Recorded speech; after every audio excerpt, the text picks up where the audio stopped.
comme en commission permanente, on a déjà pu l'exprimer,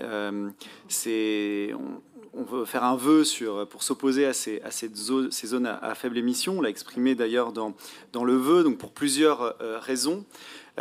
Parce qu'on juge qu'il n'y a pas d'alternative pour beaucoup de gens. Je pense surtout aux habitants, notamment des quartiers populaires, qui parfois sont déjà dans ces zones ZFE et qui ont des véhicules qui ne correspondent pas. Donc aujourd'hui, il n'y a aucune alternative. On ne va pas leur proposer de racheter enfin, il n'y aura pas suffisamment d'aide pour acheter un véhicule qui leur permettra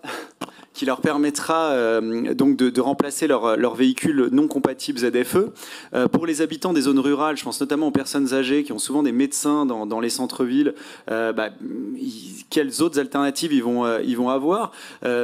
Aujourd'hui, ces zones-là, dans un contexte de forte inflation où les gens ont déjà du mal à finir les fins de mois, les obliger à acheter un véhicule ou trouver une alternative, ça ne correspond pas du tout aux possibilités que peuvent avoir beaucoup de citoyens, et notamment les classes les plus populaires. Donc il s'agit vraiment d'une mesure antisociale pour les publics les plus fragiles qui ont l'habitude d'aller dans ces centres-villes. On peut penser aussi aux artisans qui n'ont pas souvent le choix, ceux qui portent des charges lourdes. Mais j'ai envie de dire, s'il y avait une alternative, comme j'ai pu l'exprimer en commission permanente, une alternative qu'on peut retrouver dans des villes à côté d'Amsterdam, par exemple, aux Pays-Bas, c'est-à-dire des grands parkings où de manière très simpliste, les gens peuvent se dire je gare mon véhicule et ensuite j'ai un transport qui m'amène dans la zone interdite. On pourrait encore en discuter, mais là, c'est pas le cas.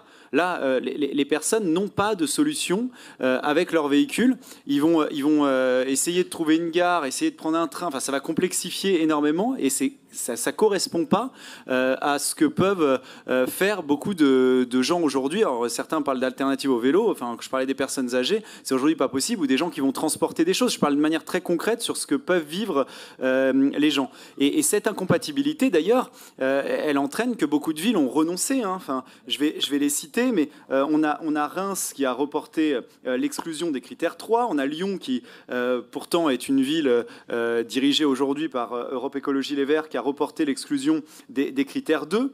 On a Nice également. On a beaucoup de villes aujourd'hui qui se rendent compte que la mise en place de cette mesure vraiment antisociale, elle ne correspond pas à ce qu'attendent les gens, et que ça va être très difficile déjà de la faire appliquer, parce que ça va être aussi le problème, et qu'ensuite, ça va aggraver la crise sociale que vivent justement les publics les plus fragiles du fait, comme je l'ai dit tout à l'heure, de l'inflation. Donc on est évidemment contre ces ZFE, et j'espère que pour les classes les plus populaires, vous nous suivrez sur ce vœu.